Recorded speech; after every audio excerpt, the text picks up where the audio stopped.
नमस्ते दोस्तों।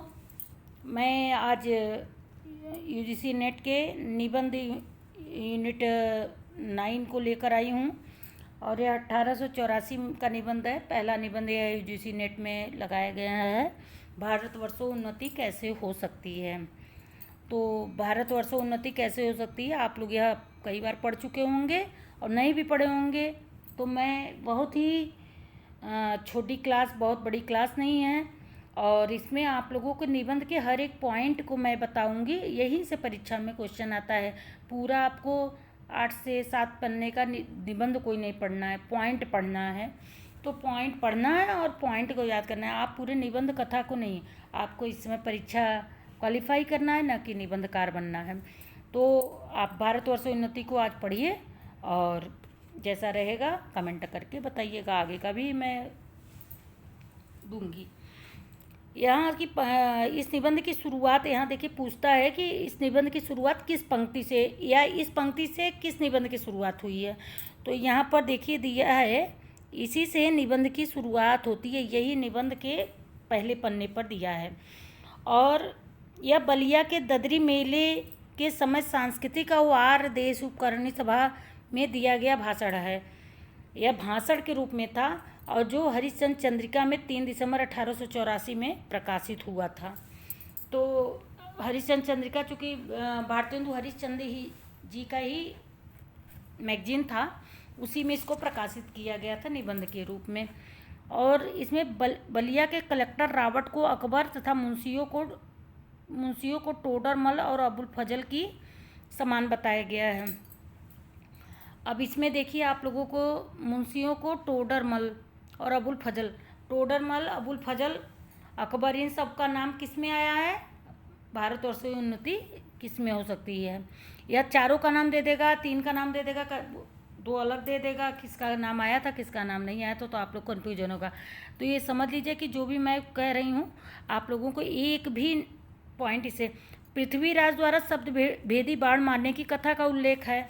यह बहुत इंपॉर्टेंट क्वेश्चन है और यह बन जाएगा। तो यहाँ 90-80% लोगों को यह याद नहीं आ रहेगा कि शब्द भेदी बाण मारने का। अगर आप कथा भी पढ़ लेंगे, निबंध भी पढ़ लेंगे, तो भी आप नहीं कर सकते, क्योंकि स्मार्ट स्टडी ज़रूरी होती है न आजकल के ज़माने में, न कि कथा पढ़ लेने से काम हो जाएगा। शहाबुद्दीन के भाई गयासुद्दीन को बाण मारने की कथा का उल्लेख है। मीर हसन के मसनवी और इंदर सभा का उल्लेख है। इंदर सभा का उल्लेख है, देख लीजिए, यह दोनों रचनाओं का उल्लेख है। और लड़कों को बिगाड़ने का साहित्य माना जाता है इन्हें लड़कों का। जो मीर हसन की मसनवी थी, इसमें थोड़ा सा रोमांस टाइप का उसमें दिया है, मतलब थोड़ा लड़के लड़कियों को, प्रेमी प्रेमिका को दिखाया गया है। तो इससे कहा, उस ज़माने में तो भाई ये सब चीज़ें बहुत बड़ी मानी जाती थी। तो इन्हें लड़कों को बिगाड़ने का साहित्य माना गया है। मीर हसन की, तो लड़कों को बिगाड़ने वाला साहित्य माना गया है किससे, मीर हसन की मसनवी शैली को और इंदर सभा को। अगर दोनों दे देगा तो यही 2 होंगे, और अगर एक भी दे देगा, और इन दोनों का वर्णन हुआ है। यह ऐसा भी, कुएं के मेढक और काट के उल्लू और पिजड़े के गंगाराम से आलसी, यहाँ आपसी लिख गया है, तो आप लोग इसे सही कर लीजिएगा। यहाँ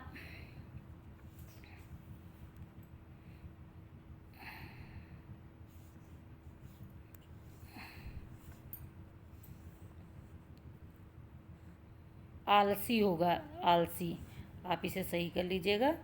आलसी भारतीयों की तुलना के, ये जो कुएं के मेढक हैं वो क्या करते हैं, यहाँ से वहाँ फुदकते हैं, कुएं में ही रहते हैं, उनका जीवन उसी में बीत जाता है। काठ के जो उल्लू हैं, जो काठ का उल्लू रहता है, उल्लू को अगर काठ का कहीं अगर रख देंगे तो वो वहीं बैठा रहेगा ना, लकड़ी का अगर उल्लू बनाओगे। और पिजड़े के गंगाराम, मतलब जो तोता होता है, तोते को अगर पिजड़े में आप रख देंगे तो वो पिजड़े के अंदर ही फुदकता रहता है। तो आलसी भारतीयों की भी तुलना इन्हीं लोगों से की गई है। आलसी भारतीयों की तुलना किससे की गई है, या पूछ लेगा तो काठ के मेढक, अरे काठ के उल्लू, कुएं के मेढक और पिजड़े के गंगाराम। पिजड़े के गंगाराम किसे कहा जाता है, इसे भी आप समझ लीजिए, तोता को कहा जाता है। आलसी भारतीयों की तुलना की गई है। भारतेंदु हरिश्चंद्र ने आलस्य को छोड़ने का हमारे देश को गरीब बनाने का क्या कारण था? जो भारतीय बहुत आलसी थे, आज भी ऐसा है कि बहुत से लोग हैं कि आलस से भरे रहेंगे, उन्हें अपने विकास का, अपने जीवन का उन्हें चिंता नहीं रहता, और शौक़ रखते हैं कि मैं भी उनकी तरह हो जाऊं, और जब नहीं हो पाते हैं तो चोरी चकारी करके और फिर जेल की नौबत आती है। तो उनका जीवन ये नहीं सोचते हैं कि मैं जिस भी घर में हुआ हूँ, एक एक से लोग थे कि गरीब घर के होकर बहुत बड़े विद्वान बने, लेकिन कुछ आज तो अब तो 70 से 60% लोग ऐसे ही हैं कि आलसी हैं, आलस में उनका जीवन। रेल चलाएंगे, ये माँ बाप का उन्हें नहीं पता है कि माँ बाप हमारे कितने दिन मेरा मदद करेंगे, माँ बाप बूढ़े होंगे भाई, तो इसलिए अपने आलस से उनके अंदर भरा रहेगा। कुएं के मेढक और काठ के उल्लू पिंजड़े के गंगाराम से आलसी भारतीयों की तुलना की गई है। यह बलिया व्याख्यान के नाम से भी जाना जाता है। यह आप लोग बहुत ही अच्छे से समझ लीजिए कि यह बलिया व्याख्यान के नाम से भी जाना जाता है। बलिया व्याख्यान के नाम से कौन सा निबंध जाना जाता है? भारतवर्षों उन्नति कैसे हो सकती है। इसमें पशुओं का मेला भी होता है, जो भारत में 2 जगह लगाया जाता है, एक बलिया में लगाया जाता है और दूसरा कहाँ लगाया जाता है वो मुझे नहीं पता, ये नहीं पूछेगा कहाँ लगाया जाता है, लेकिन मेले में पशुओं के मेले का भी वर्णन है। अब ये नद्य महद सुलभ्य सुदर्भल पल्लवम सुकल्पम, यह श्लोक किस निबंध से है? यह निबंध भारतवर्षोन्नति से है। और यह निबंध भारतवर्षोन्नति में कहाँ से लिया गया है? तो यह श्रीमद् भागवत कथा से लिया गया है इस श्लोक को। यही सब पूछता है ना, यही सब टफ क्वेश्चन बनता है।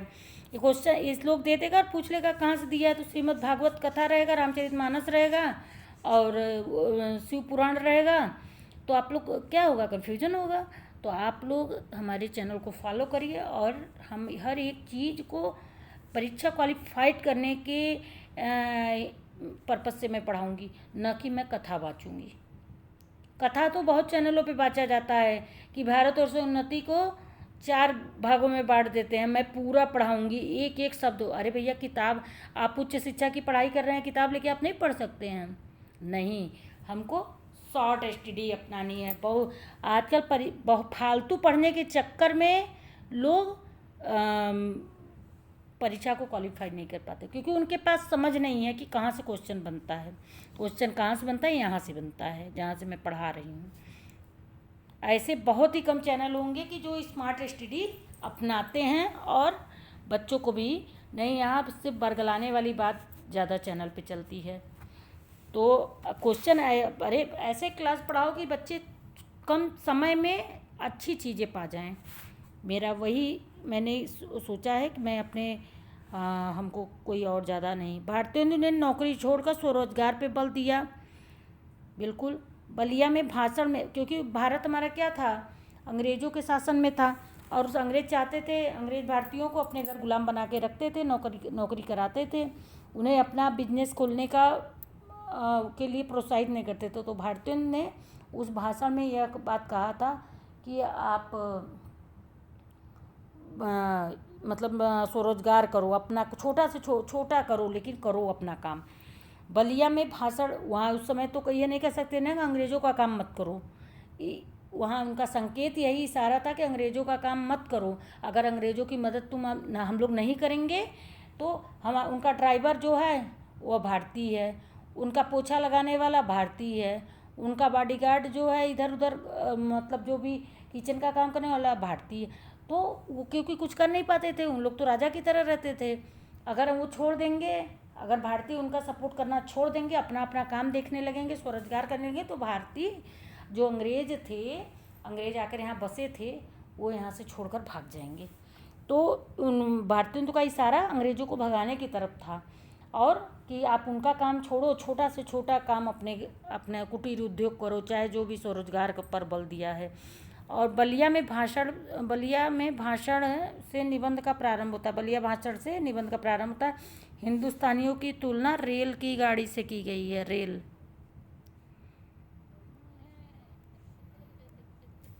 रेल की गाड़ी से की गई है। परमेश्वर के चरण कमल का भजन है वास्तविक त्योहार और धर्म। परमेश्वर के चरण कमल का भजन है वास्तविक त्योहार और धर्म। तुम्हें गैरों से कब फुर्सत, हम अपने गम से कब खाली। मतलब भारतेंदु जी ने कहा है तुम्हें गैरों से। लोग क्या करते हैं, आलसी जो हैं। भारत हमारा क्यों मतलब गरीब था, अब तो थोड़ा बहुत सुधर रहा है, लेकिन थोड़ी जागरूकता आई है लोगों में। लेकिन पहले दूसरों के चक्कर में लोग ज़्यादा व्यस्त रहते हैं। कौन क्या कर रहा है, कौन क्या कर रहा है, कि कौन कैसा है, कौन कैसा नहीं है, किसके घर कितना पैसा आ रहा है, किसके घर कौन नौकरी पाया, कौन परीक्षा पास किया, कौन नहीं पाया। आप लोगों को भी पता होगा कि आप परीक्षा दे, परीक्षा मेहनत आप करेंगे, पैसा आपके माता पिता का लगेगा, लेकिन निगाह 10 लोगों की लगी रहती है। आप पास होंगे कि फेल होंगे उनको ज़्यादा चिंता रहती है। लेकिन कुछ लोग हैं कि भाई अपनी पढ़ाई पर ध्यान देते हैं, और कुछ लोग हैं कि दूसरों के उस पर ध्यान देते हैं। तो दूसरों पर ध्यान नहीं देना है, हमें अपने आप पर, अपने हमारा अपना काम से ही मेरा जीवन बनेगा, न कि हम दूसरे के पास बहुत पैसा है तो मुझे क्या कोई दे देगा क्या। तो वही भारतेंदु जी ने सोचिए, आज के कितने साल पहले उन्होंने कहा था, 150 साल पहले लमसम, आज के 150 वर्ष पहले उन्होंने जो बात कही थी वो आज भी चर्चा है। तुम्हें गैरों से कब फुर्सत, लोगों को दूसरे से कि नहीं कुछ है। आजकल तो लोग फ़ोन पर ही बात कर रहे हैं, अनलिमिटेड कॉल है। हम अपने गम से खा लूँ, जो दूसरों से ज़्यादा दूसरों को जब महत्व देगा तो क्या होगा, उसे गम से उसका जीवन मत, हमेशा दुख में ही उसका जीवन जाएगा। चलो बस हो चुका मिलना, ना हम तुम खाली। फिर अंत में क्या होता है, पछताने के लिए कि चलो जाने दो, छोड़ो हटाओ, हाँ नसीब में नहीं था मेरे ये चीज़। जब समय बीत जाएगा तो कहेंगे मेरे नसीब में नहीं था। हाँ, और जब समय रहता है तो बकवास में समय भी निकाल देते हैं। फिर 3 मेढक एक के ऊपर एक बैठे हैं। अब यह सब देखिए पॉइंट है। तुम्हें गैरों से कब फुर्सत, अगर ये पूछ लेगा कि यह किस निबंध का है या किस राइटर का है तो आप लोग कन्फ्यूजन में आ जाएंगे। तो यहाँ आप लोग याद रखिएगा, भारतवर्ष उन्नति का है, भारतेंदु हरिश्चंद्र का यह लिखा हुआ निबंध है। 3 मेढक एक के ऊपर बैठे हुए हैं। पहला वाला बोला जोक शोक, जो क्या करता है, हंसी मजाक करता है, उसका जीवन गम में जाता है। ऐसे आप लोग ट्रिक से याद कर लीजिएगा, क्योंकि क्रम इसका पूछ सकता है। तो जोक शोक, जो जोक करता है, जोक मतलब क्या होता है, जैसे मतलब शायरी, हंसी मजाक, जोक, हाँ कमेंट। तो जो इस तरह का जिसका स्वभाव रहता है वो हमेशा दुखी रहता है, उसके पास आर्थिक कमी रहती है, क्योंकि उसके जीवन का विकास नहीं हो पाता है। वो लोग जो हंसमुख स्वभाव के रहते हैं, लोग उसे बुला के आओ, लेकिन उसके अंदर ये समझ नहीं है कि क्या वो लोगों की हंसी करा के माहौल बनाकर सभा में जाके बैठने से हमारा ज़िंदगी चलेगा। हमें आर्थिक हमारी मजबूत, हमारी नींव मजबूत हो जानी चाहिए। उसके लिए मैं क्या कर रहा हूँ, इसको भी सोचना चाहिए। जोक शोक, जो हंसता बोलता ज़्यादा है, ज़्यादा दूसरों का मनोरंजन करता है, वो हमेशा गम में रहता है। जो गम में है वह सब चीज़ में पीछे है। जो दुखी है वो कुछ नहीं कर सकता है, एक दिन बीमार होकर मर जाएगा। और जो गम में है वो हमें गए हम, वो तो चला ही जाता है। तो अगर आप जोक्स इसको याद कर लीजिएगा बड़े अच्छे से, क्योंकि ये सब क्वेश्चन बनता है कि जोक शोक गम सम गए हम की तुलना, मतलब यह बात कहाँ कही गई है, किस निबंध में कही गई है। विलायत में 16 लाख की दूरबीन, विलायत में 16 लाख की दूरबीन, विलायत में कहा क्या, विलायत की क्या चीज़ें हम लोग उपयोग कर रहे थे, यह भारतेंदु हरिश्चंद्र ने बताया है कि जो 16 लाख की दूरबीन है वह भारत ने खरीदा था कहाँ से, विलायत से। यह चीज़ पूछ सकता है। और दूरबीन, मार्किन की धोती जो लोग पहनते हैं वो कहाँ से थी, अमेरिका से थी। यहाँ क्योंकि लोग इतने आलसी थे कि यहाँ इसका उत्पादन नहीं, फैक्ट्री नहीं बन पाया, अब तो जागरूक हुआ देश। और लंकलाट का अंगा, ये गलत लिखा है, अंगा फ्रांस से बना था, और कंघी भी फ्रांस, जो कंघी हम बाल झाड़ते हैं वो कहाँ की थी, वह फ्रांस से बनी हुई चीज़ हम लोग यूज करते थे। जर्मनी का बना हुआ चर्बी की बत्ती थी, चर्बी की बत्ती कहाँ थी, वो जर्मनी की बनी हुई थी। और वास्तविक धर्म तो केवल परमेश्वर के चरण कमल का भजन ही था। वास्तविक धर्म क्या था, परमेश्वर। इसमें होली, देखिए बहुत ही महत्वपूर्ण पॉइंट आ गया है, इसमें होली, दिवाली और एकादशी की चर्चा की गई है। यह 2 पॉइंट भी दे देगा, 3 पॉइंट भी दे देगा, या किस त्यौहार की चर्चा की है सभी दे देगा, तब क्या करेंगे? या दूसरा त्यौहार देके एक ही त्यौहार दे देगा, तब क्या करेंगे? तो आप लोग ये हमारे चैनल को देखिए और हमारे क्लास को आप लोग बताइए कि कैसा है। होली, दिवाली और एकादशी की चर्चा की गई है। इसमें अमेरिकन, अंग्रेज, फ्रांसीसी, तुर्की, ताजी सब उन्नतियों की दौड़ में रहे हैं। इसमें मुर्दमशुमारी अगर पूछ लेगा मुर्दमशुमारी किसे कहा जाता है तो आप लोग नहीं बता पाएंगे। मुर्दमशुमारी मतलब जनगणना को कहा जाता है। मुर्दमशुमारी का अर्थ है जनगणना। इंग्लैंड के किसान से भारत के किस किसान की तुलना की गई है? कहाँ के किसान से भारतीयों की तुलना की गई है? इंग्लैंड के किसान से। भारत में जितना निकम्मापन हो उतना ही बड़ा अमीर समझा जाता है। मतलब जो जितना ही लोग हा हू करने वाले होते हैं उन्हें उतना ही लोग अमीर समझते हैं। अरे उसके घर तो 4 लोग बड़ा हंसता बोलता रहता, उसे किसी चीज़ की कमी नहीं है। भारत में जितना निकम्मापन हो उतना ही बड़ा अमीर समझा जाता है। आज भी यही चीज़ है। अंदर से लोग कमज़ोर बने हुए हैं और EMI पे मोटरसाइकिल खरीद लेते हैं। पता चला उनके घर एक ही टाइम खाना बनता हो लेकिन मोटरसाइकिल और मोबाइल एकदम वेल मेंटेन होना चाहिए। तो ऐसा ही है, यही निकम्मापन है ना कि आप पहले अपनी आर्थिक स्थिति तो सुधारो, लेकिन अब एक EMI व्यवस्था आ गई है तो लेकिन उससे क्या होगा, लोगों का और भी निकम्मापन बढ़ता जा रहा है। मलुकदास तो आलस पर दोहा ही बना दिया, अजगर करे न चाकरी, पंछी करे न काम, जा दास मलुका कह गए सबके दाता राम। तो मलुकदास ने बहुत अच्छा ही दोहा ये कहा है कि अजगर करे न चाकरी, पंछी करे न काम, दास मलुका कह गए सबके दाता राम। अब क्या है, जो आलसी है वो कहेगा अरे भगवान है तो मुँह दिया है ना तो खाने वाला तो देगा ही मुझे। तो उस सिद्धांत पे अब नहीं रहना है। और यह बहुत ही जागरूकता पैदा करने वाला निबंध भी है। सोचिए आज के डेट में भी ये बहुत जागरूक करता है। मुझे तो बहुत अच्छा लगता है, आप लोगों को कैसा लगता है आप बताइएगा। पृथ्वीराज व चंद्र कभी एक साथ कैद थी।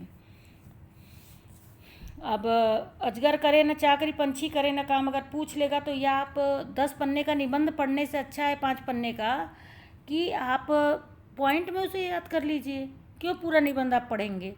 तो आप हमारे अगर क्लास को अगर 2 से 3 बार में अगर देख लेंगे, सुन लेंगे ना तो आपको यह बिल्कुल याद हो जाएगा।